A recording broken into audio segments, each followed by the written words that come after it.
to settle down because we have a packed session this morning for this workshop.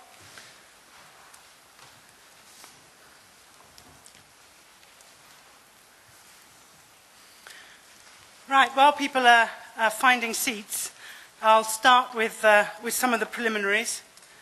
Let me introduce myself first. I'm Julia King, and I'm your chair for this morning, and I'm going to be assisted in that by Kurt van Dender from the International Transport Forum. So Kurt may also be providing some instructions and inputs at various times. I'd just like to remind people of the objectives of our workshop this morning, which is to look at the potential for CO2 emissions reductions, and in particular, to look at which of those we think are cost-effective, what are the issues around those that might come at higher cost, and indeed, why is it that if some of them are cost-effective, they aren't happening already? So what are the policy interventions that are required to achieve the most cost-effective ones, and indeed are the more costly ones that we should still be thinking about. We get the opportunity to input our key points to the ministerial debate tomorrow, and also at the concluding session. And of course the findings from this session will also be part of the forum publication. So if I can just remind people of some our basic rules, which we will apply gently but firmly. We've got 3 hours, and we will all want a coffee break, so we're going to have to stick very strictly to time. So our formal presenters have been asked to present for 10 minutes, and been told that if they go on beyond that, then terrible things will happen at 15 minutes. Which is that Kurt will be sent round with to drag them off the stage or something.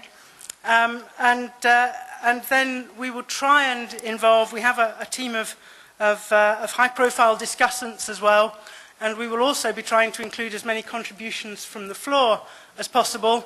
So if I can ask contributions from the floor to be limited really just to 1 or 2 very important points to give as many people as possible a chance to participate. And for those of you participating from the floor, there are roving microphones which will come round to you. We do need you to use those because in order for our interpreters to be able to hear what you're saying, you will need to be speaking into a microphone. Can I also remind you, and actually also perhaps remind our speakers and discussants as well, because I think not everybody can see your name cards from where they're sitting, that if when everybody speaks, if you could remind us of your name and your affiliation. And whilst we won't be attributing statements to anybody in the written report of the workshop, apart from the main speakers, we are of course being videoed, so your names will obviously appear in that. And could I also ask you to turn off your mobile phones, or at least switch them to silent, so that you don't interrupt people as they're speaking. Right, on that point, I would just like to take you very quickly through the agenda, which is I'm going to start by saying a very few words about the UK review of low-carbon cars, which I chaired for the UK Treasury. We then have John Heywood from MIT, who's going to talk to us about energy-efficient vehicle technologies. And then we're going to have a session on industry strategies with Jürgen, Leohold and Stephan Herbst from Volkswagen and Toyota. We're then going to have a coffee break and come back and talk about the market failures and the design of government policies to overcome those. And Volker Schindler from TU Berlin and Jos Dings from T&E will introduce that for us. And then a final session on the way forward for policy with Patrick Oliva from Michelin leading us off on that. So if I can just then kick it off with comments from my own review.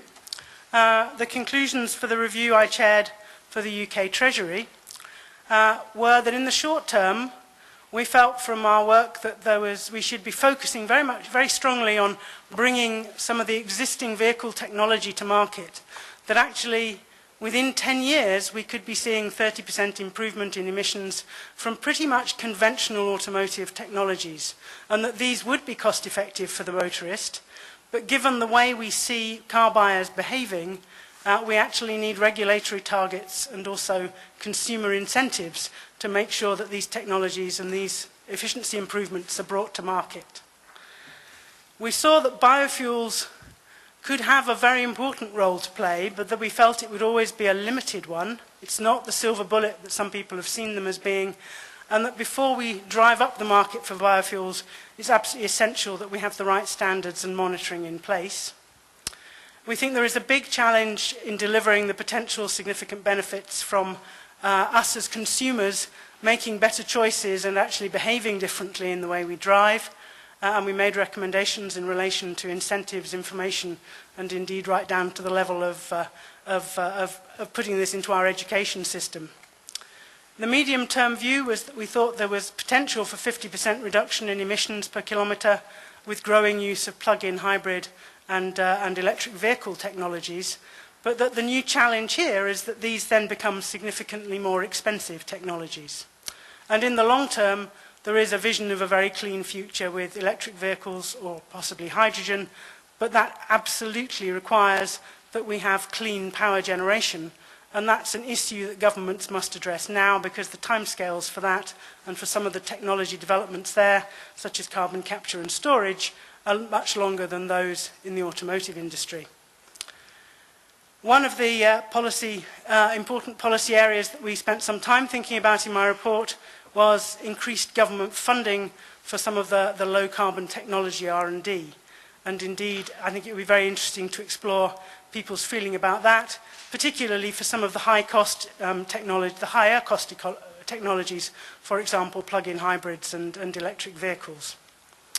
The future looks disruptive, but we wanted also to remind the industry of the enormous potential in terms of the new markets that will be opening up in Asia, bigger car markets than we've ever seen before. And the importance, therefore, of starting collaboration now with the developing economies. And indeed, stressing very strongly in the report that there was need for action by governments, industry, and consumers. And indeed, for those of you who've been looking at the Shell scenarios, very much along the lines that Shell are proposing in their future energy scenario, which they call Blueprint, which is about how we can make more rapid progress by governments and companies and consumers working together. So that's a very, very quick review of the conclusions from my report. And at that point, I'd like to hand over to John Heywood to kick us off on his overview of the potential for energy-efficient vehicle technologies. Thank you, John.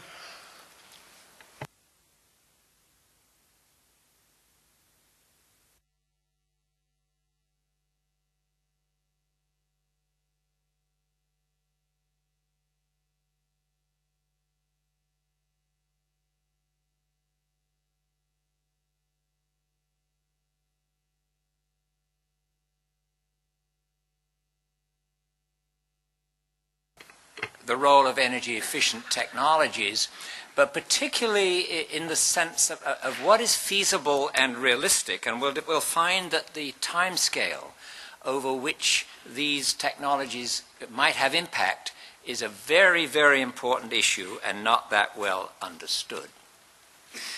I'm going to present a series of summary conclusions and back some of these up with a little data so that we do stay quantitatively grounded.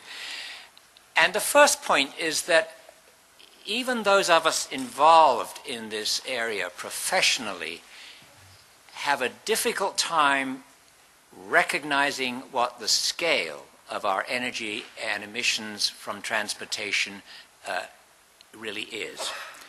And here's some data: worldwide transport well-to-wheels CO2, greenhouse gas emissions, starting along the bottom scale with today, 2000, and going out to 2050. And you can see that there's growth, growth, growth. But the first thing to say is that the amount is massive.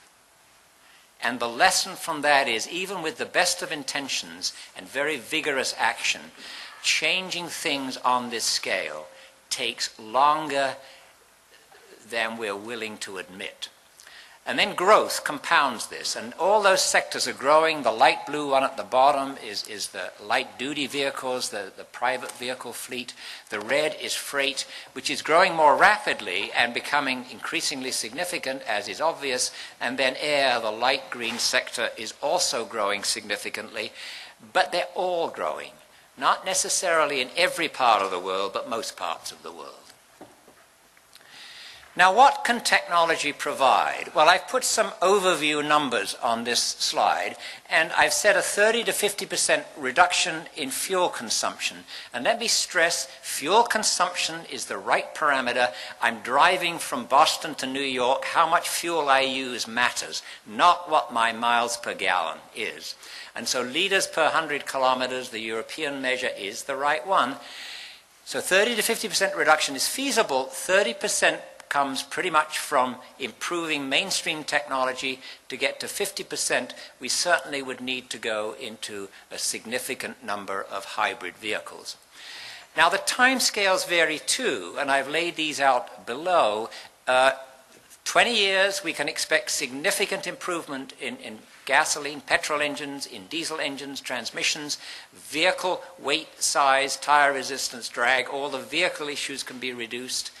And then in a midterm sense, having impact perhaps between 20, 30 years from now, and that is impact. Of course there are hybrids out there already, but not enough to have any significant impact yet. That's, in my judgment and my own team's judgment, midterm. And then the long term looks ahead to plug-in hybrids, hydrogen fuel cells with hydrogen, and perhaps electric vehicles. My sense, and I put 40 years here, is that we should watch our optimism. This is harder than we think.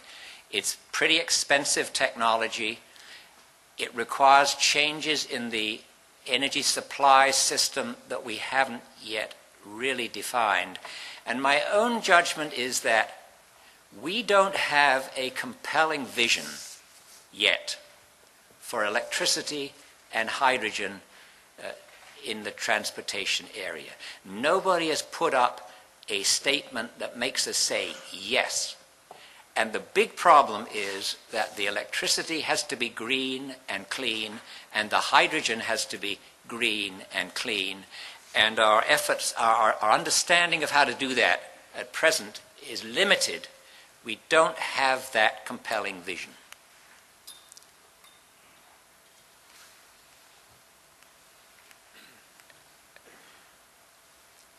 A very important factor in assessing what technology can do for us is this built-in trade-off between fuel consumption, vehicle performance, and size and weight. To illustrate it, in the last 25 years in the United States, fuel consumption has not really changed. But the technology's got better, the engines have got better, transmissions have got better, vehicle components have improved. But we've put that better technology into offsetting increased performance and larger size. And it's the performance that's the really big factor.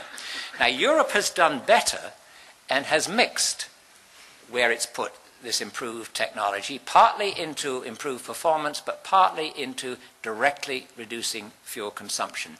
And I want to illustrate that. We've defined a parameter which we call the degree of emphasis on reducing fuel consumption. Is defined in this slide. It's the actual fuel consumption reduction, the improvement realized, divided by what we would get if we kept vehicle performance and vehicle size constant. So 0 obviously means we get no fuel reduction. 100% means that performance stays the same and size stays the same.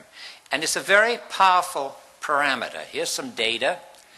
This graph on the vertical scale has got performance, 0 to 100 kilometer per hour acceleration time, and the horizontal scale is fuel consumption, liters per 100 kilometers. In the upper right, we've got today's vehicle, that little black diamond, and the weight of the average US car today is illustrated there. And if we come vertically downward, which has got this 0% emphasis on reducing fuel consumption, then the fuel consumption stays the same, about 9.5 liters per 100 kilometers, but the performance goes down from 9.5 seconds acceleration time down to something about 6. Now, if we emphasize fuel consumption, which is the horizontal dashed line, you see that we stay with the same performance, and with some weight reduction, we really can reduce the fuel consumption down to about 6 liters per kilometer significantly. So put this in a context, think of it in a normalized way. We've looked 25 or so years ahead, and that solid line, the sloping line on that graph is where we could be. But we can be anywhere on that line in theory. The challenge is that history says we're at the worst end of that line in terms of fuel consumption because we keep buying and using higher performance. Now, the second point I want to make is to look at impact, we have to put this technology out there into the fleet. One car makes no difference. Millions and millions and millions of cars does make a difference, and so we've got to have technology that is marketable, that consumers buy, and then obviously consumers use. And the vehicle turnover in the fleet or park is slow. The average lifetime is on the order of 15 years. Now let me illustrate the importance of doing these fleet studies.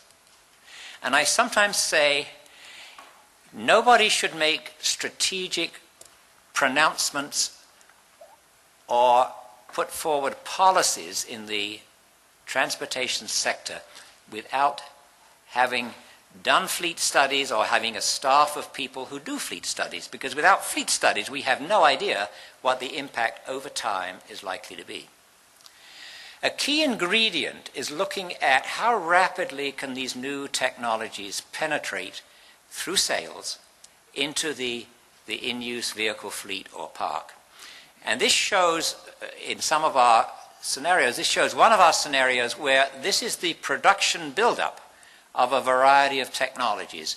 And if we start at the bottom, looking at the long-term future, on the right it's 2035, that vertical dashed line. We've got diesels, gasoline hybrids, plug-in hybrids, turbocharged gasoline engines in the proportions that the different bands show. And then the remainder are improved conventional petrol gasoline engines. This is a many technology mix, but it illustrates. To look at the impact, we have to assume rates of penetration. And our own assessments suggest these are longer, slower than we would like. And then we have to distinguish between what do I want to happen, what do I think should happen, what do I think is likely to happen, and then what can I do to speed it up? And we've got to be careful. Often we talk about what I want to happen. Often we talk about what I or you think needs to happen. We've got to be careful with what question we're addressing. So this is a significant penetration of different technologies, but over a 25-year time span, many people think we can do it quicker. History says we haven't done it quicker yet. Now, the impact from a fleet study is illustrated here, and the vertical scale in this case is the total petroleum-based fuel consumption expressed in gasoline equivalent. This is for the United States, so diesel is barely a big deal. It is a big deal in Europe. And so the top of the curve over time is no change. It shows growth in fleet, growth in kilometers, miles traveled, and it goes from today, 2,000 odd, up to 2035. And what you see is the various triangles or wedges. The light blue is improved, standard engines improved, with transmissions, some weight reduction, and then the different colored thin slices are what those percentages of turbocharged gasoline, diesel, and hybrids produce for us. And what you see is you have to go to about 2025 before there's much impact, but then the impact grows. And if we extend further, then it's going to be these advanced technologies that have a big impact. Now, this is assuming 50% of the improving technology goes into reducing fuel consumption directly.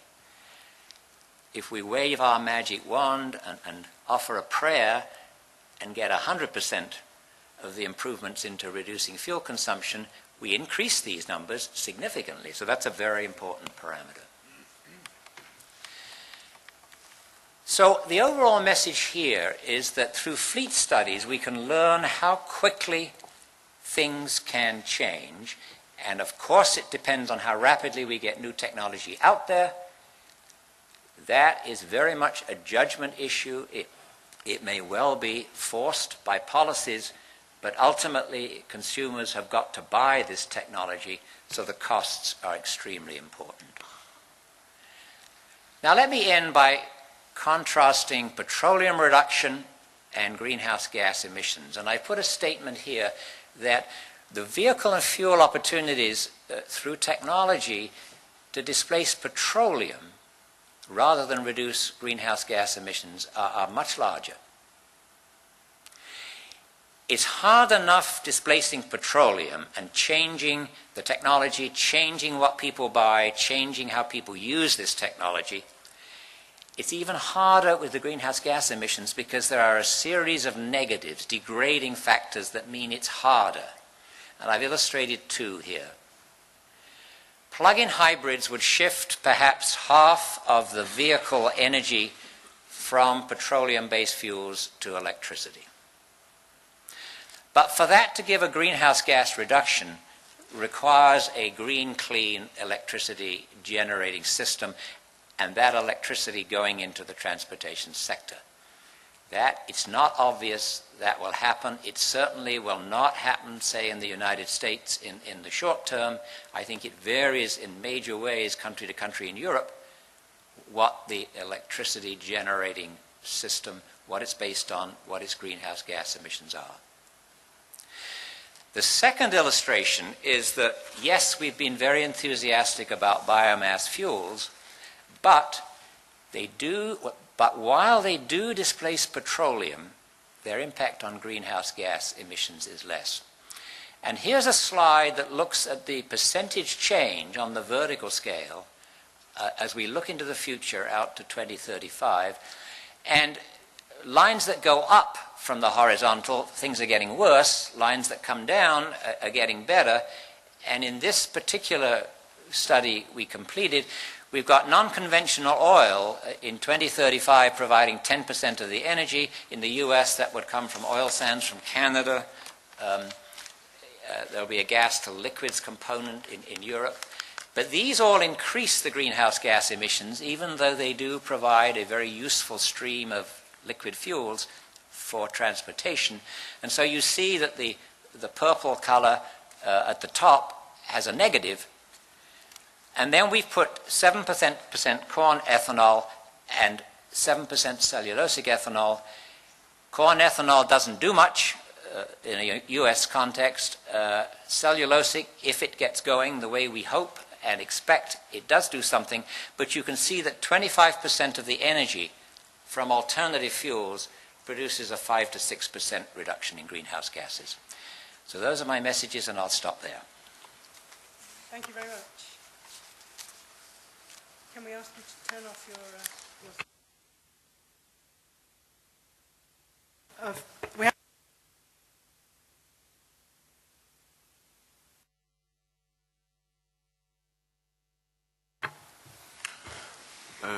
Hello, so Pierpaolo Cazzola, International Energy Agency. I definitely appreciate the last presentation. I fully agree with this kind of outlook. I think there's even one more question that needs to be addressed, which is about the last point on cellulosic ethanol, or generally speaking on second generation biofuels and land use change. So this adds even more uncertainty to the actual potential benefits of biofuels. if biofuels are grown by changing the land use, for instance, from switching from forest land to agricultural land, then even this benefit is lost because of the soil carbon release and the punctual emissions that take place when the land use changes. So, and there are other points I wanted to raise, for instance, about the costs of these improvements that have been mentioned. I would say the 30% improvement in the short term and the 50% improvement in the long term are something that we would agree with. Actually, we are about to publish a book called Energy Technology Perspective 2008, where we more or less use the same kind of estimates. And, but my question is, how should we take into account in this kind of estimation an eventual increase in vehicles that are smaller and lighter? So not only lightweighting given a constant performance, but eventually an average reduction of the vehicle size. This ultimately can result in benefits, so in reduced energy demand and reduced CO2 emissions at a negative cost, because smaller vehicles cost less. So but on the other hand, it would result also in lower utility eventually for customers. But I would be very curious to hear more from the people around the table opinions on how should this kind of potential be exploited, and whether it makes sense or it doesn't make any sense to speak about this part. Thank you. John, I don't know whether you'd like to come back. I think this issue of costs is a very key one, and I think if anybody's feeling brave enough to put some numbers on it, we'd be very keen to hear them. But also I think we'd be interested to hear about modelling of move to smaller vehicles in your studies. Well, quickly, from the technology side, we will need to put more efficient propulsion systems, light weighting of vehicles, redesign to minimize weight for a given interior size, and then actual size reductions. Cost-wise, it's a few dollars, not quite as many euros per kilogram to take weight out. And the more weight you take out, the more expensive it gets. So weight reduction is not, in our judgment, cheaper than improving mainstream engine efficiencies. They're really about the same. We obviously need all of the pieces that we've got to put them together. In the US context, we have looked at weight reduction and size reduction and what we think is feasible, and it's worthwhile. It tends not to be as big as we hope it's going to be. And I want to be very careful how I say that. It is worthwhile, but our conclusion was it gave us less than we thought it would. But it is worthwhile. I want to say both things. Thank you very much for that. I hope Jürgen Leohold will apologise if I put him on the spot, but I know that both Volkswagen and Audi have done some in the past and currently some interesting things on weight reduction. And I think it would be very interesting to have a comment from you on the weight reduction versus engine improvements cost issues. Could we just postpone it? You'll cover it in your paper. Okay, thank you very much for that. Could I call on Harry Turpainen, who I think was going to make a comment which might pick up the biofuels comments that John and also Pier Paolo have made? Yes, I'm Harry Turpainen from company Neste Oil. The company has rather recently launched first BTL product family to the marketplace, and really the comment I had actually a slide which I could perhaps a little bit later show on the combination of the weight, the efficient powertrain and advanced fuel, where you can basically, an example that in my picture is about city bus. City bus combining lightweight structure, having the same capacity that you have with 20% less weight of the bus, and hybrid powertrain, diesel engine and hybrid, and then 100% BTL diesel. And the result is that the CO2 emissions can be reduced to a level of well, lower than SUV has when you do this combination. So this package together, where I think half of the saving comes from a more efficient powertrain system and less weight, and the remaining 30% comes from the better fuel, I think shows that when we are looking for solutions for more efficient traffic, less greenhouse gas emissions, so it's always going to be a package of many solutions. There is not a silver bullet. I do very much agree with the presenter on that issue. Perhaps I could ask Paul Jenné to pick up the issue of bus technology and maybe comment on the different economics or in the area of buses rather than private cars. Yes, thank you. I'd like to comment because I'm coming from city bus technology, which means both that we have supplied and developed city buses or transit buses to both North America and Europe, and therefore we have been able to see the differences in approach and the differences in the technology that has been provided to meet those objectives. In the United States, the fuel consumption has never been an issue. Whether it be in cars or in trucks or buses, nobody was concerned about the fuel consumption or fuel efficiency because, frankly, it didn't cost that much to operate the car or the bus.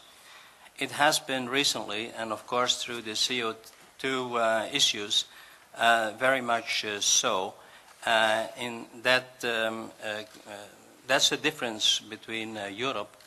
In Europe, we have been developing product recently to meet the European legislation on emissions, which adversely actually have increased the fuel consumption.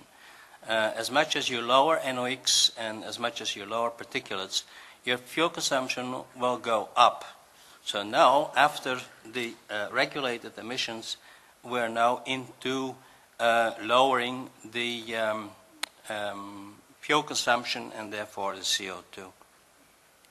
City buses, I think, are an absolute adequate test bed for such technology because it's important to understand that the emissions, where the emissions are actually being produced.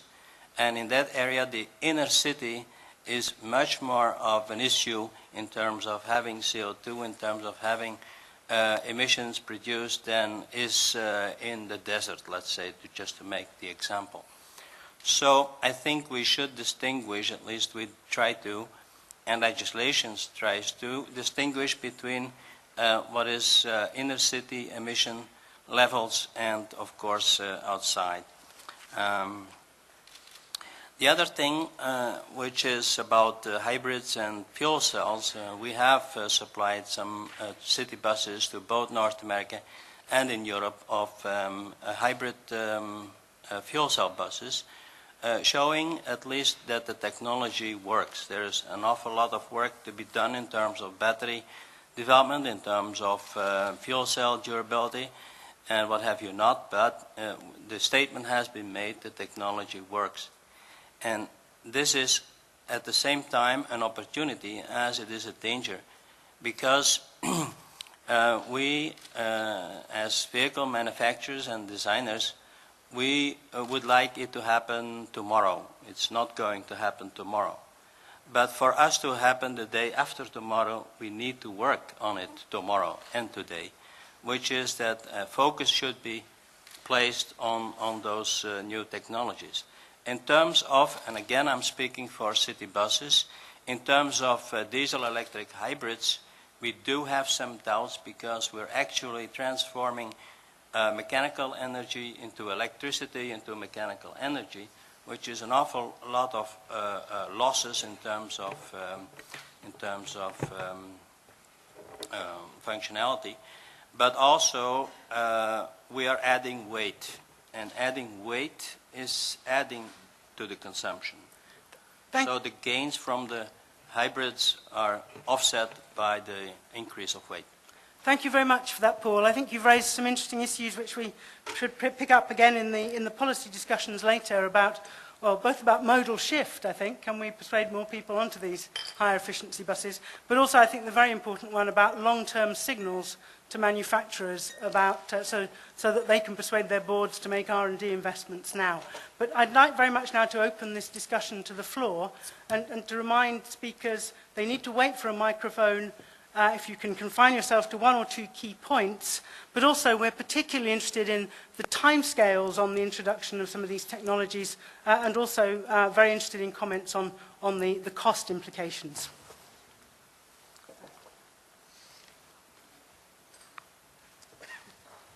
Hello, can everybody hear me? There was one number. Can we have your name and affiliation, please? Sorry, my name is Simon Snowden. I'm the University of Liverpool in the UK. There was one number when we started talking about costs that I didn't hear and I would love to have heard. Number 135. Number 135 as in $135 a barrel. Surely the rising cost of oil, crude oil, and the impact this has on oil products and the cost of oil products will have an enormous impact upon the technologies that will come into being sometime in the future. And I was wondering what the price assumptions were made in the modelling performed in the first presentation, and also the modelling of the various oil products that come out of the refineries. We've noticed in Europe that we have made a quite enormous move towards diesel, and now we are finding diesel prices rising at a much more rapid rate than petrol prices due to inequities at the refineries, the problems we're having with middle distillates, which includes heating oil and aviation fuel as well. So my question is essentially around what are the assumptions on oil price and what impact that will have on technologies into the future. Thank you. Thank you for that. John, can I ask you for a comment on your modelling on that one? There's a phenomena that by the time you finish your report on work you've been doing for 3 or 4 years, the high value of the price of oil that you assumed in your studies has been exceeded by the marketplace. It's very common. And the first answer is, I don't think we know what's going to happen to that price, whether it'll stay where it is roughly, go up, or even come down. Most of the serious predictors in this business suggest it's going to come down. But of course it is driving the technology probably faster than ever before. We really don't have a historical record to give us numbers. Your second question is very important and perhaps is as much a driver as is the market price of petroleum, and that is this diesel petrol gasoline balance. And the rapid growth in diesel cars in Europe, will dieselization happen in the United States? Uncertain, but also the growth in the freight business and pressure from the air sector is really stressing the refinery system. And from the technology perspective, we've got to improve the petrol gasoline-based vehicle efficiency because we've got the capacity to produce that fuel, and we can't keep going along the ever more diesel path without having to invest very substantially in refinery modifications and extensions. So I think that's just as important as the price of oil, but of course the broader public doesn't appreciate that. Thank you very much, John. There are 2 more contributions that I'll take, one directly after the other, and then ask for comments on them. So first this one here, and then there's a gentleman in the... Thank you. Am I on? Lee Shipper from University of California Transportation Center. I've now looked at 7 countries in Europe of the 8 big diesel countries, and I just want to make a simple point, and we can argue about it for the next 2 days. The average on-road diesel in Europe today emits between 0 and 5% less emissions per kilometer than the average on-road petrol car. The average new car by EU or other tests that's diesel emits between 0 and 6 or 7% less emissions than the average new tested on-road petrol car. And if you were to go back to 1995 and move to 2006, holding the share of diesels constant rather than letting them rise, you would lose a small amount of the overall change in fuel economy. In other words, diesel has an enormous promise. We have not seen in any country anywhere near the savings in CO2 compared to the savings, because diesels got better than earlier diesels and gasoline got better than earlier diesels. And because diesels are driven almost twice as much as gasoline cars, you cannot put diesel into the thing and say, boy, that's how we're going to save. We've now had 20 years of observations. We just haven't seen the improvements. Thank you.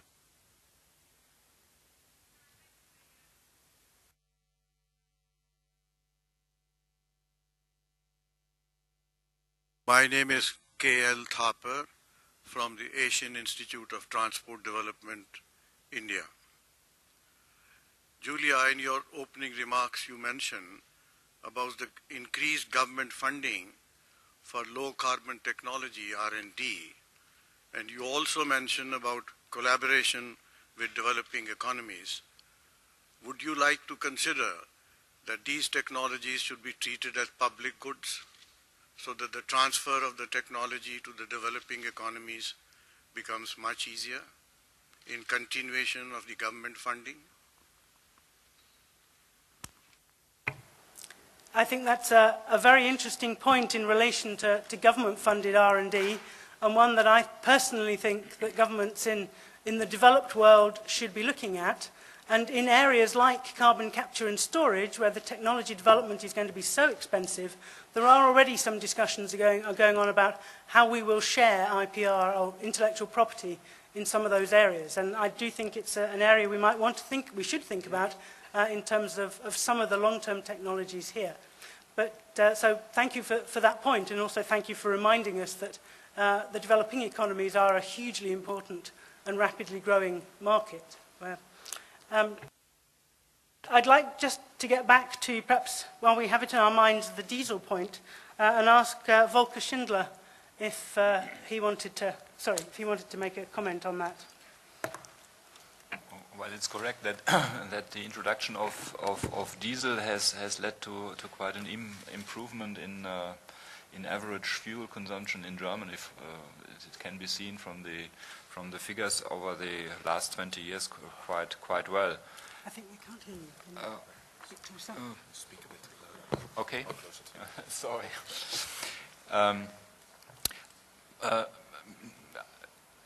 And an effect which was certainly also relevant for that process was that in most countries in Europe, diesel was lower taxed than gasoline. So it was interesting for persons who have a high yearly mileage to use diesels instead of gasoline engines. And if you look now at the figures in Germany, you see that you get an increase in market share of diesels combined with quite heavy vehicles, which now leads to the effect that in average in the new fleet in Germany, diesels are emitting more CO2 than the gasoline vehicles. So it's a little bit more complicated than it was suggested.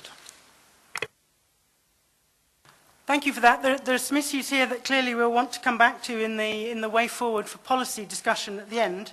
However, in order to keep us on time, I'm now going to move on to the section on industry strategies and the costs of technological innovation.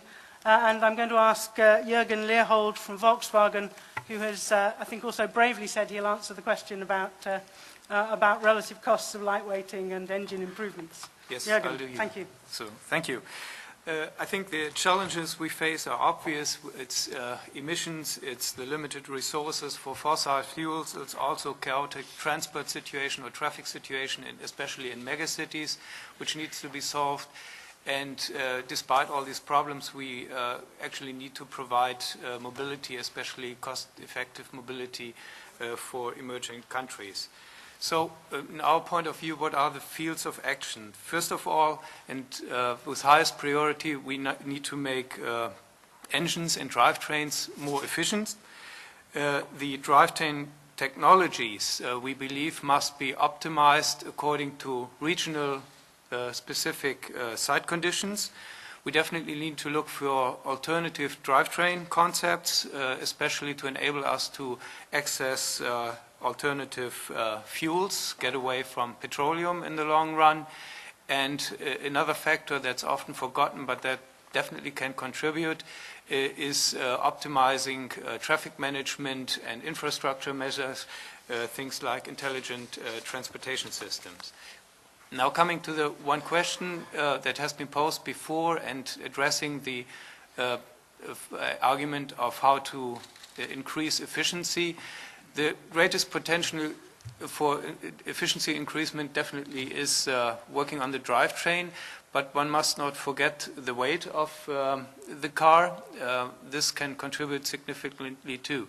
We've shown that in the Audi group. Here you see some figures of what can be done by introducing aluminum bodies.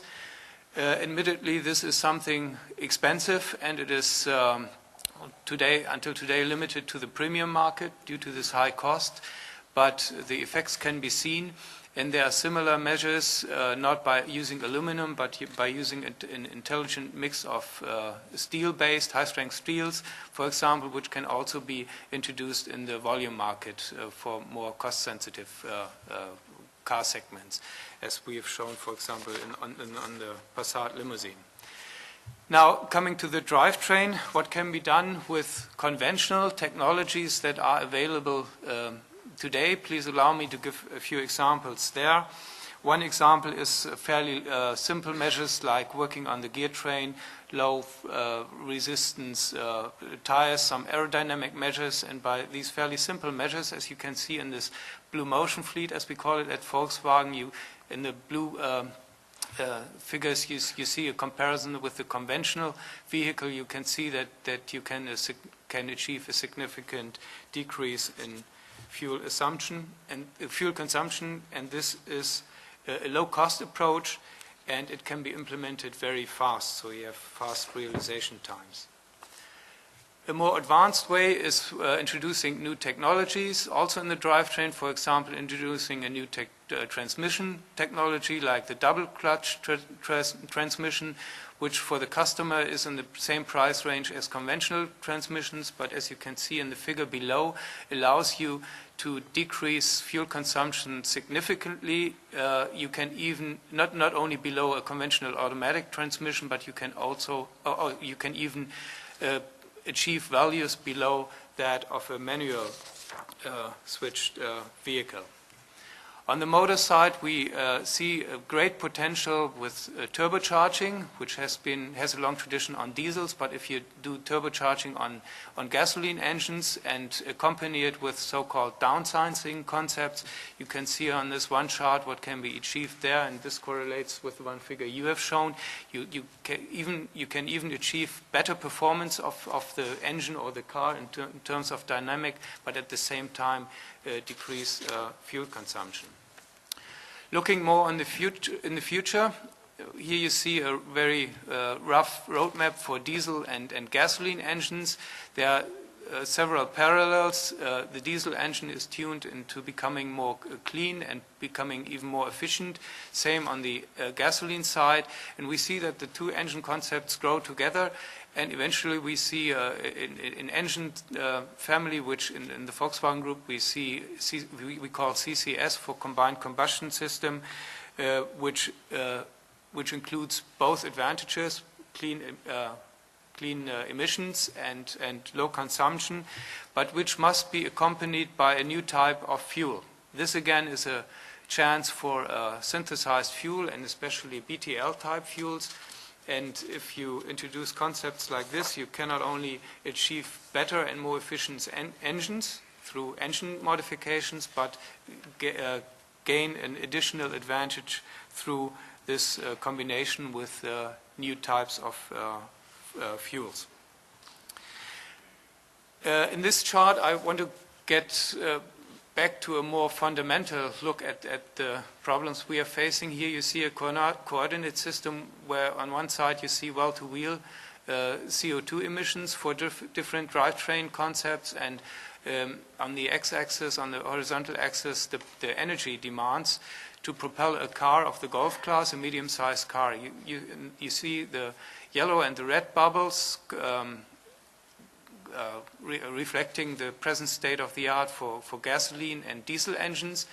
And if we now look into alternative drivetrain concepts, the blue dots give values for fuel cell vehicles, hydrogen-based fuel cell vehicles.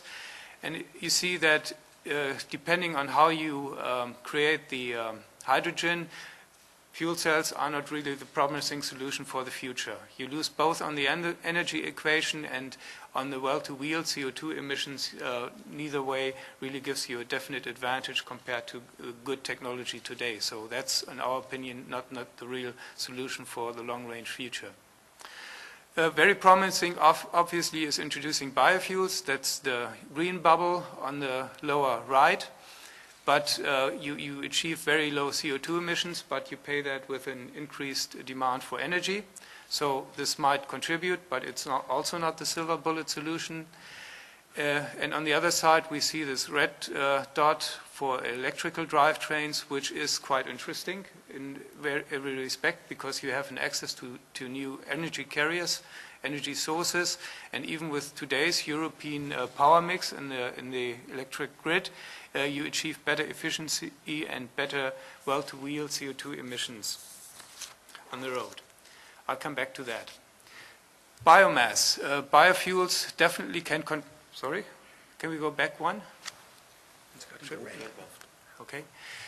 Biofuels definitely can contribute, but as has been said before, it's not the silver bullet. They can only contribute something like 10 to 20%, as we believe, and very essential will be the question of how biofuels will be created. We definitely believe that the only reasonable solution is biofuels of the second generation, which means BTL or cellulosic ethanol, which requires that we definitely get some regulations, certified regulations on how this biomass is created and converted into fuels. We also need to get access to other types of fuels, even if they may be fossil. We see there's a limited but good market for natural gas. And if you combine that with new drivetrain and engine technologies like this TSI, turbocharging, then you get very good emissions values and even very good energy or energy demand values for natural gas drivetrains. This Passat CNG that we are just introducing is a very good example for this technology. I've already mentioned my opinion on the real chances of hydrogen-based fuel cells. We are working on that too, but the main question is, where's the hydrogen coming from? How is it generated, from regenerative sources or somewhere else? No matter how you create it, the efficiency factor is not very good, because you are always transferring energy carriers and you lose a lot of primary energy, which is scarce and will become even more expensive in the future. So the real promising future there is in electrical drivetrains. We believe there is a true chance for plug-in hybrids. True electric drivetrains will be a very long-range solution, because the critical component in these drivetrains definitely is the battery. It has low energy density, it is very expensive, and the technology is very new. So no matter how promising the principal discussion on efficiency looks, it will be a long way. It will demand a long time till we have true electric drives on the road.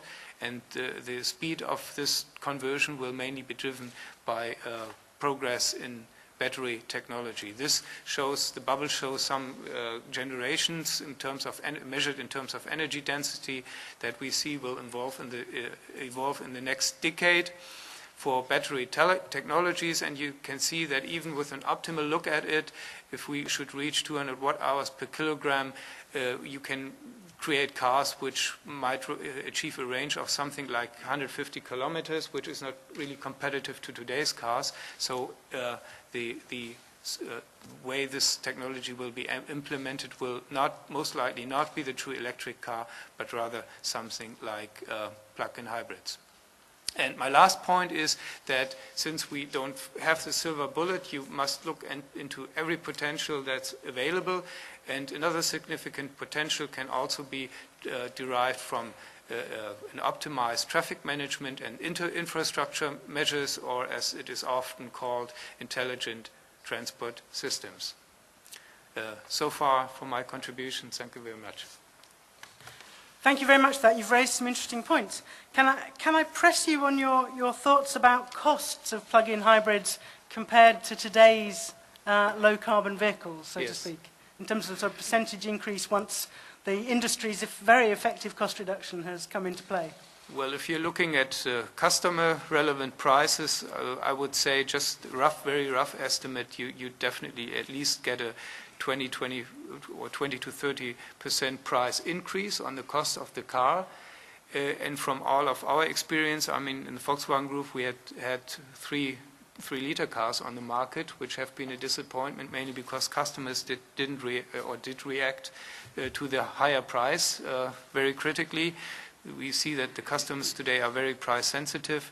So my personal opinion is that these cars cannot be sold in a conventional way, but you must look into different business models, some kind of leasing type models, which does not force the customer to pay the price when purchasing the car, but rather spreads this extra price tag that you have over the lifetime of the car. Thank you very much for that. I'm sure that issue of new business models is one we'll come back to. I'd like to pass straight on then to Stephan Herbst from Toyota, who've already obviously got some experience in this hybrid and battery arena. Thank you. Thank you very much. My name is Stephan Herbst. I'm responsible for the environmental strategy of Toyota Motor Europe, and I'm going to focus in the next 10 minutes on our ideas how we can achieve zero-emission vehicles in future. First, to set the scene, and it was already said, today we have around 800 million vehicles on the roads, and this is to be expected to increase by around 70% to have around 1.2 billion vehicles by 2020 on the roads globally. This growth mainly coming from China and India. This, of course, imposes a number of challenges for society, but also car industry. First challenge is energy. What kind of energy is available? What kind of energy can we use in future? We need to stabilize and reduce over a long time the CO2 emissions from transport, which currently accounts for around a quarter of global CO2 emissions. And we need to address the issue of air quality, namely nitrogen oxide and particulate matter emissions. We have, as many companies did, looked into different energy scenarios. And as you can see from this chart, we found obstacles for all of them. Just to mention biofuels, which currently has an issue in terms of compatibility, availability, but also sustainability. No wonder our conclusion was and is there is at the moment no strong mainstream candidate. So how are we going to address, and how have we addressed this challenge? That's the main reason why we have introduced indeed hybrid technology, because hybrid technology can be combined with every type of energy, be it alternative fuels, diesel, gasoline, or electric. And it helps us also to achieve the ultimate goal, what we call the eco car, a zero emissions vehicle, which might be a fuel cell hybrid vehicle, but I will come to this in a second. We have quite a long history of development of hybrid vehicles. We have introduced the first Prius 10 years ago with rather good environmental performance, but we got the feedback that the driving performance should be improved, which we did. It has led to the introduction of Toyota Hybrid System 2, an enhanced environmental and driving performance system in red. After that, in order to realize also scale effects, we have introduced this technology to the Hybrid System 2 to a number of other vehicles. And in parallel, as you can see at the bottom of the slide, We have introduced diesel hybrids, other mild hybrids, parallel hybrids, in order to get further experience with this technology. But not to confuse you too much, just quickly want to explain what we understand, what the difference is between a mild hybrid and a strong hybrid. Hybrid consists basically of 4 components. First is a start-stop technology, then a regenerative braking to recharge the battery when you cruise or brake. A mild hybrid is a system where you have a small electric motor just helping accelerate the vehicles, and the Toyota system is a strong or full hybrid, applying a bigger electric engine that allows to drive purely on the electric mode and can completely switch off the internal combustion engine. Based on all this experience, we have also looked, of course, in the environmental performance and into the cost issues. And of course, strong hybrids are the most costly solution. But we really think that we can't compromise the environment. We have identified this as the best technology with the best environmental performance. And it is our challenge to make this technology more cost effective by using scale effects and by improving the technology over time.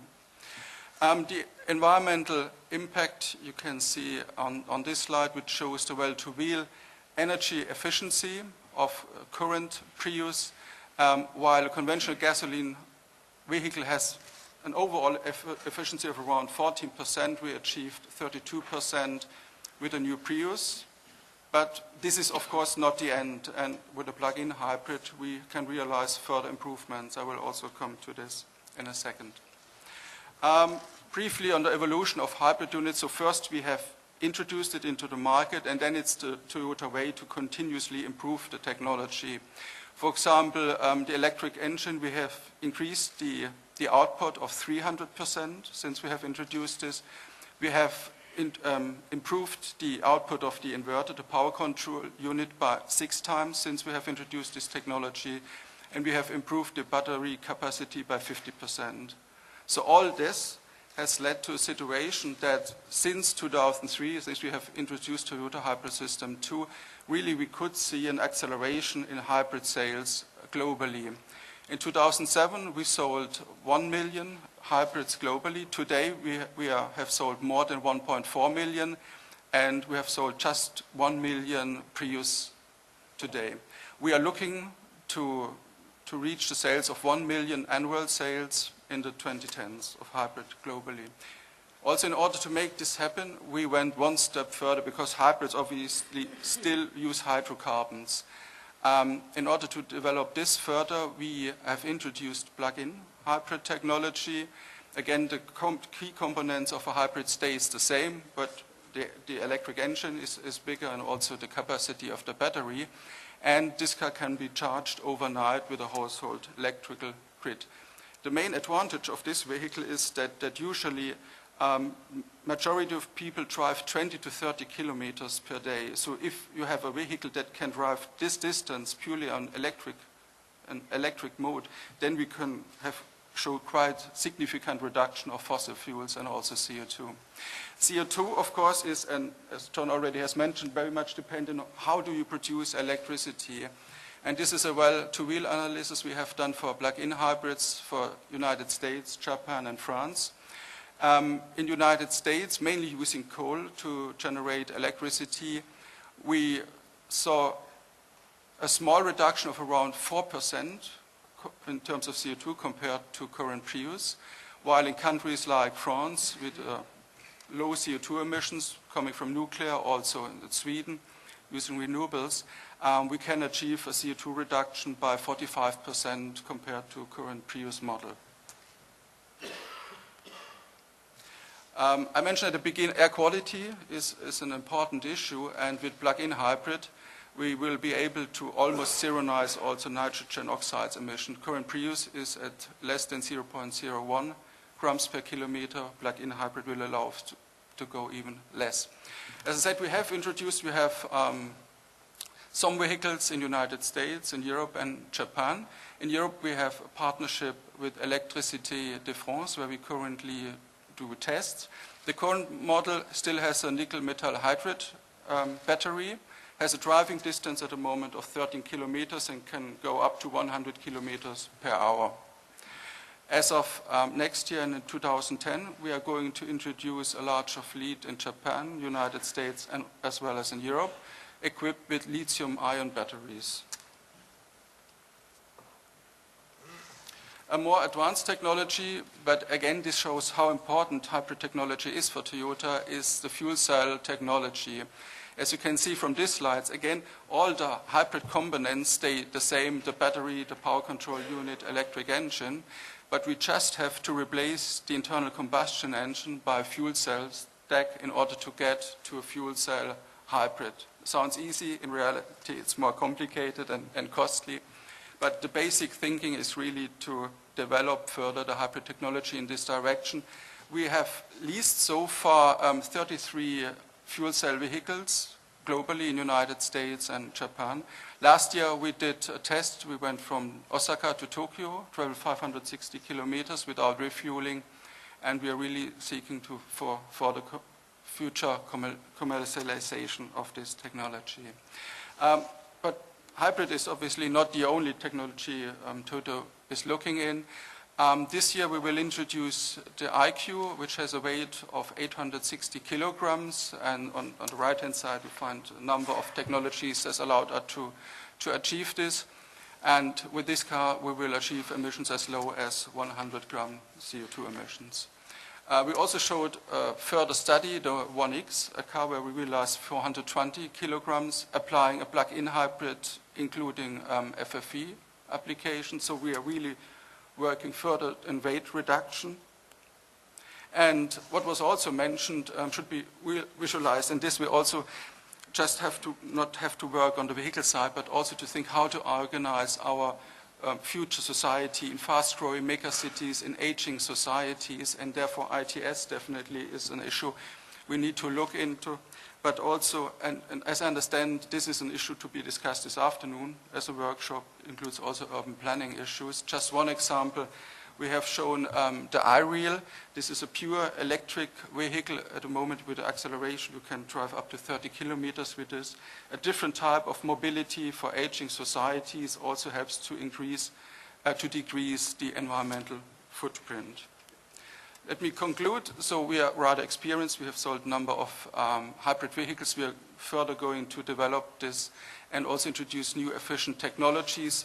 One focus point of this is weight reduction, and we are also studying to introduce new mobility system. For policy recommendations, really in order to make this happen, we need the increase of public awareness through technology-neutral policy measures, including the incentives for CO2 efficient vehicles.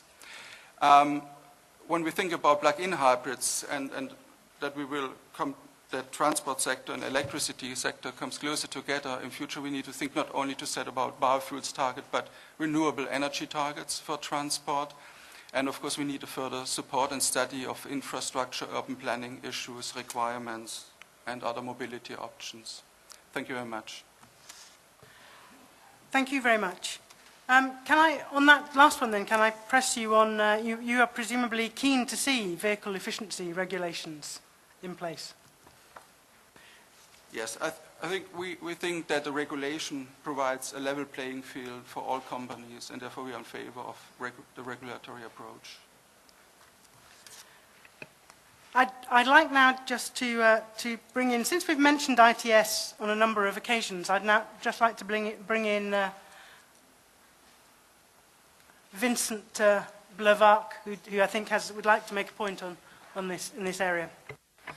Thank you very much. Yeah, I was very interested to see that two speakers already introduced this ITS as one of the potential measures, and we at Airtico we are believing a lot in ITS because it's, I would say, our mission. Airtico is it's an organization where we want to develop and deploy intelligent transport systems and services with our partners. It's true that we have a lot of discussion today on energy, fuel, technologies, motors, engines, but I think it's also relevant to consider some complementary measures, and ITS is one very promising one. Just take very simple example on starting from the vehicle itself. I think it's when you look at technologies that are already now available, mature, affordable, like I just take the example of navigation systems. There is some clear studies showing the positive impact of navigation system in terms of reduction of number of kilometers traveled by drivers, in terms of reduction of congestion, and then all this have a direct impact, positive impact on the environment. So we believe a lot of these kind of new systems that are available could, for example, navigation, there is already some studies that show that we could save up to 15% of fuel just by using these kind of systems.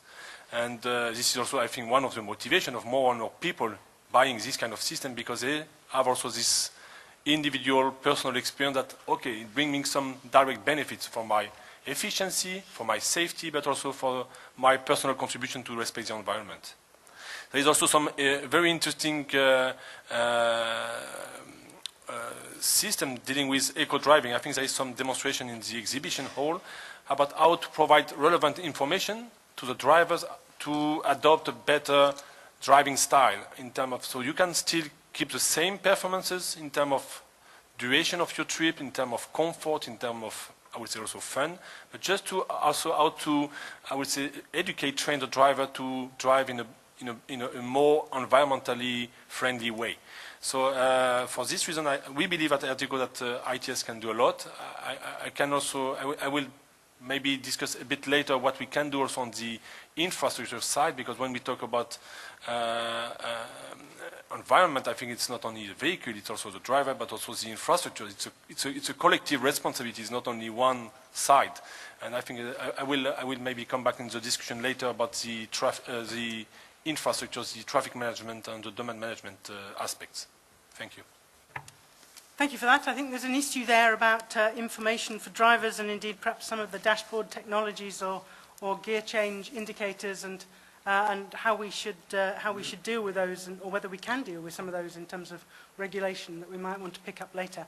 But I'd like to bring in Paul Nieuwenhuis from Cardiff Business School to talk a bit about this company, this automotive industry strategy area, I think.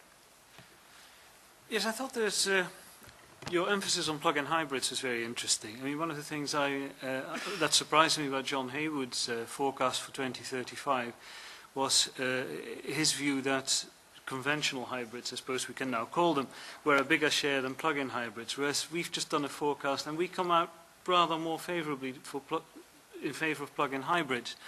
We feel that they offer the customer various advantages that perhaps the conventional hybrid doesn't do. Can you sort of elaborate on that a bit? Why you've come out so positively on the plug-in hybrid side? Because that's indeed the view we took as well. Perhaps I should restate what I hoped I said. The illustrative example I showed you was meant to be illustrative. So it's not saying this is what the future will be. None of us know that, of course. It was meant to illustrate how the various components add up and what they can each contribute. The reason we've put plug-in hybrids as a slower developer, didn't say slow, I said slower developer, is that if you look at the costs, even projecting ahead to what lithium-ion battery technology you might be in 10, 15 years from now, of course that's speculative, they're pretty expensive. So the extra vehicle cost in a US context would be the order of $5,000 plus.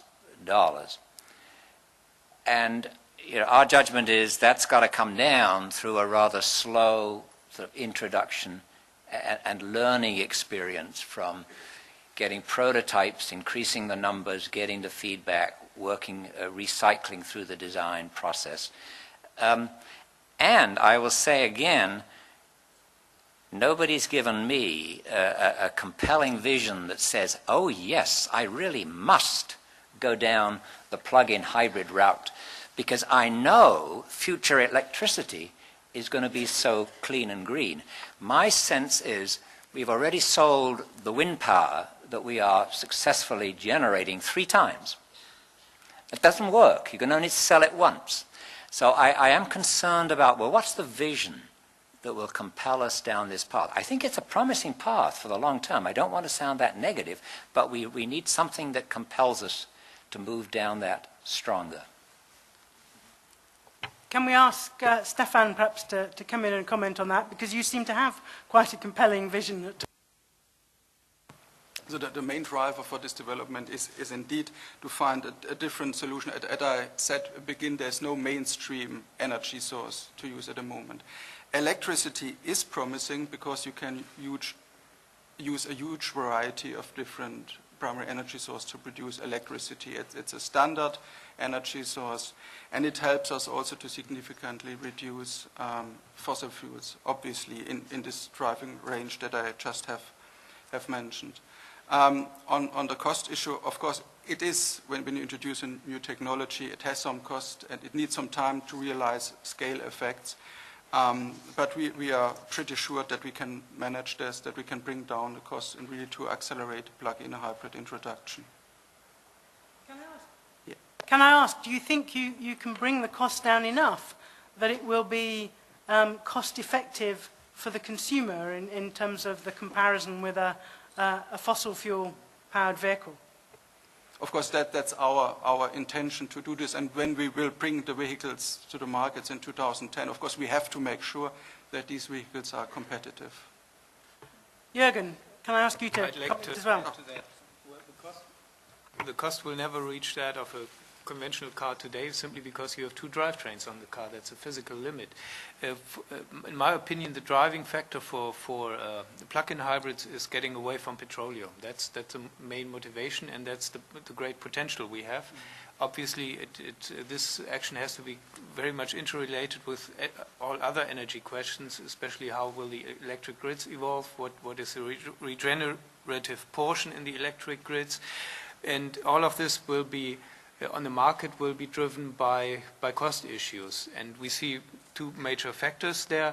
One is that petroleum prices are rising, and our view is that they will keep rising and not go back to a limit of the past, to a level of the past decade. So conventional driving will become more expensive, and electric energy on a per kilometer basis today already is fairly cheap. And this altogether might create a motivation for the customers to switch to this new kind of drivetrain. Thank you very much. Paul, did you want a quick final comment, since this was your question that started the discussion off? Well, I think on the basis of what the manufacturers have just told me, I think I'll stick with my more bullish forecast for plug-in hybrids. Thank you. Gary Kendall from WWF. Hello, yes. I'm going to be bullish about plug-in hybrids as well, and I think there is a compelling reason to be looking at plug-ins. I've got two things to say in response to the comments that we just heard. One is you don't actually have to have two drivetrains in a plug-in hybrid, right? If you go the series configuration, then you eliminate the mechanical drivetrain entirely. So it's not clear that you need the two parallel drivetrains, right? Okay. The second thing is coming back to this compelling vision. I think the compelling vision for electrification is the climate change imperative that emissions have to peak and decline in the next decade or so. Otherwise, we're entering very, very choppy waters indeed. And if you look at the strategies that we have at our disposal, and it is going to be expensive and it is going to be painful, but the strategies that we have at our disposal for decarbonisation of electrons are much broader than the strategies at our disposal for the decarbonisation of liquid hydrocarbon fuels.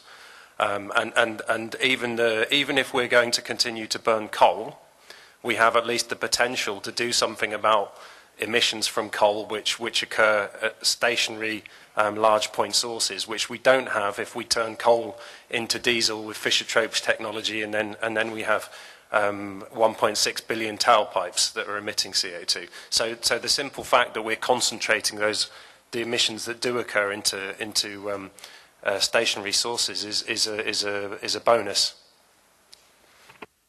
Thank you for that. Jürgen, do you want to respond quickly on the drivetrains, or is it some diagrams over coffee? Yes, very simple question. By definition, a plug-in hybrid is a car which has an electric energy source that is enabled to drive you for something like 20 to 50 kilometers. And if you want an extended range, you use some kind of combustion engine. So you always need two energy sources or power sources on the car. And this is my argument. So this must be more expensive than a single source car. Okay, but that's two energy sources. But two energy sources. Okay, I think you need to finish this one with some pens and papers over coffee. I'm going to very quickly, John, and then I want to take a couple of contributions from the floor. Looking long term ahead, I mean, I think our judgments are coming out that electricity is the best supplement and then take over from petroleum in the long term. But in the coal area, we've got to be very careful, and I am advocating that people who study the electricity supply system, particularly where there's a big coal base, should do a fleet analysis of how rapidly carbon capture and sequestration can come in and reduce the CO2 emissions from continuing to use coal, which is very likely what we're going to do. And it's not that difficult, but if you start to bring in that this technology probably only relates to new power stations in a cost-effective way, and it will take time for it to penetrate, coal doesn't get that clean that quickly. Thank you for reminding us that one of the big challenges for our legislators is actually cleaning up the electricity industry, and some of these things can't flow until that happens. I'd like to take a few contributions from the floor before we break for coffee.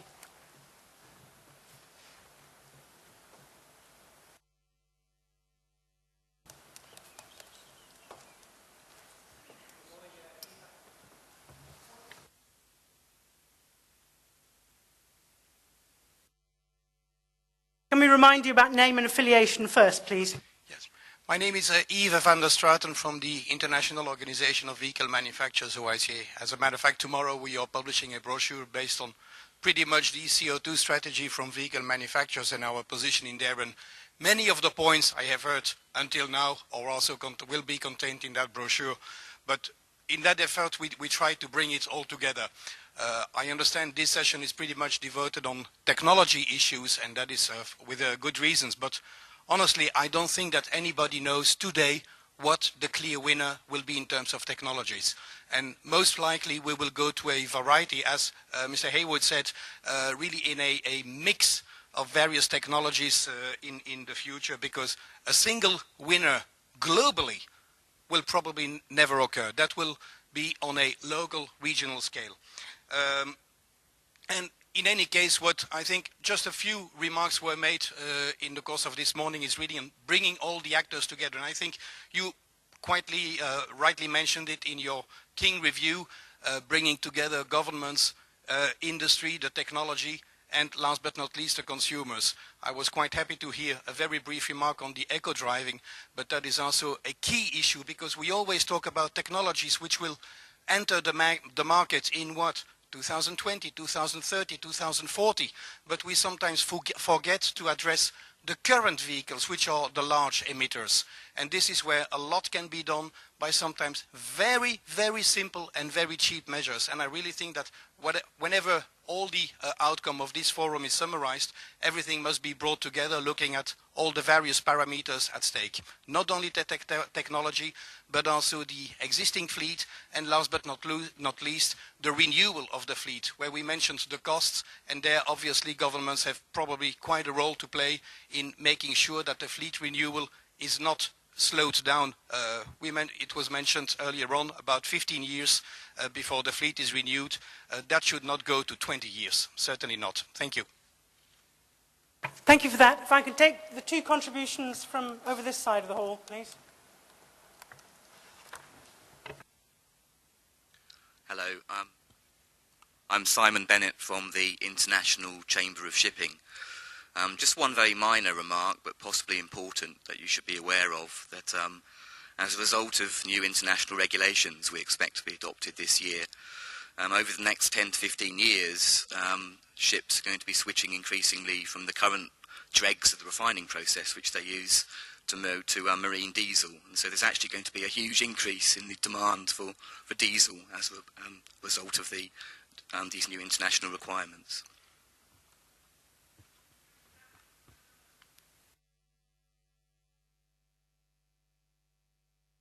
My name is Steve Hurst. I'm with Natural Resources Canada. I have a question. We've heard about how manufacturers have made some tremendous strides in terms of technological innovation to improve or reduce fuel consumption. We've heard a little bit about eco-driving, and I'm wondering if I could get a comment. I mean, eco-driving implies the active participation of the driver in monitoring their driving behavior to reduce fuel consumption. I'm wondering if manufacturers have plans to become more proactive in implementing technologies such as automatic stop-start systems, which tend to work independent of driver behavior. Is there that type of incentive to put in place those technologies that will, in effect, reduce fuel consumption and CO2 emissions without the driver having to actively participate in that process? Thank you for that. I'll take one more comment and then ask the group around the table if they want to respond to those. There's a hand up over here. Lou Fulton, International Energy Agency. Question about plug-in hybrids. John mentioned that the cost could be 5,000 plus for the batteries. I just wondered what you're assuming about the range on electricity, the driving range in that kind of scenario. I've noticed that most of the discussion and some of the preliminary announcements about producing plug-ins seem to assume we're going to want something like 50 miles, which is 80 kilometers of range on the batteries. And that, of course, will be very expensive. But when you look at how far people drive in a day, it seems that far lower driving range on batteries, maybe even on the order of 15, 20 miles, would get you a fairly significant percentage of the driving on batteries. And, of course, it would be far cheaper. But I don't know whether that is something that you can sell and that you can convince consumers is interesting. So that's the question. Thank you very much for that. I'm just going to go quickly round John, Jürgen and Stephan and then Harry for some very short comments on that before we break for coffee. So starting with you, John. On that last point, yes, there's a very strong trade-off between all-electric range, battery size, weight, and especially cost. And I agree, lower end certainly makes sensible. Is a sensible place to start. That might be a variable that the manufacturers could offer. What's the all-electric range? On the eco-driving, a quick comment. We started looking at this, and driver aggressiveness has a big impact on fuel consumption, and that's starting to be quantified. This is really worthwhile. And I think there may be technologies where the driver is, in a sense, automatically connected to an efficient engine plus drivetrain operation optimization strategy. And under certain circumstances, the driver might opt out to get his really high performance or to connect with safety issues. But I think there's some lessons from other parts of society where we're regulating. Automatically lock the driver into the most efficient mode, but give the driver some ways of getting out of it, rather than having the driver have to opt in to the efficient operating mode. And I think there's going to be some technologies that can help us there. Thank you for that. Yeah, eco-driving is a wide range. You will definitely see in a very short time, even in the mass markets, things like start-stop system, gear shift indicators, and this must be complemented by some kind of educating measures on the market. At least our group is concentrating on these issues too. We offer eco-driving trainings for customers. And then you have the high-tech approach, like I said, with this double-clutch transmission. The benefit we get in that we say we can become, in terms of fuel consumption, we can even become better than a manual transmission is actually achieved simply because the electronic control unit is more intelligent or is able to switch more efficiently than even at least than an average driver. And in this way, with an automatic measure, you get better efficiency than with a well-educated driver. Thank you. The Prius, for example, is an automatic vehicle. Why? Because the car decides on the most efficient moment to shift the gears. So that's already applied. We have also introduced gear shift indicators. We started with ours. We will further introduce it in new models, an indicator that shows to the driver when the optimum moment is achieved to change the change gears. We also have included eco-drive tips in all of our car brochures, and currently we're rolling out, when the customer comes to Toyota dealer, we don't offer just a test drive, but we offer an eco-test drive in order really to increase the awareness of the customer on this issue. Can I ask you what proportion of the cars you sell have start-stop or gear shift indicators? So we have started with ours, so only ours for the moment has a gear shift indicator. And start-stop technology, all the hybrids have start-stop technologies, and we are going next year to introduce again also start-stop technologies in other models. And how fast do you see that progressing through your fleet, so to speak? I think that's one of the key components really to save fuel. But also what we need to see... But should we have government regulation that says we must have start-stop technology in cars? I think what is maybe more important is to get customer acceptance. Because in the past we have seen several companies try to introduce start-stop technologies over almost decades, but the customer just haven't accepted this technology. But now I think the awareness increased. The customer is more aware of reducing CO2 emissions. Also, it's a cost issue because of increasing fuel prices, of course. And this all leads together that also we will have in future a higher customer acceptance to go for start-stop technology. Thank you. Can I have a very quick comment, I think, from both Harry and Paul, but can you make them very quick because we're cutting into coffee time here? Yeah. Just to confirm that indeed there are ways of eco-driving built in the technology, especially here in transit or city buses, as we have to sometimes guarantee the fuel consumption of the bus, of the city bus. We optimize the driveline system, which means that we look for the best shifting points of an automatic transmission versus the performance that the bus has to provide. So yes, they do exist, as well as deconnecting the transmission from the engine when the vehicle is stopped for more than 3 seconds at the red light or whatever. So I think those technologies could be used or are even transferable to other applications. Yes, my comment is on the shipping contribution from the floor coming from the oil industry. So our understanding is that the shift in the shipping fuels to cleaner fuels is for oil industry, for fuel industry suppliers, is bigger change than the biofuels change is. And unfortunately, it happens at the same time as the dieselization is growing, as the airline fuel demand is growing fast. And the big problem which rises from that is the capacity of engineers, constructors, the manufacturers of reactors, not the will or capital from the fuel supplying companies. So it's going to be very, very tight decade, the next decade for the fuel suppliers, irrespective of the raw material. Thank you very much for that. And thank you very much for all the people who've participated in the automotive, the car technologies part of this session. We now have 15 minutes for coffee, and we're going to have to be very strict on that. So I need to have you back in here, please, at 11:45, and we'll be starting again very promptly. And coffee is just outside the door. Thank you very much.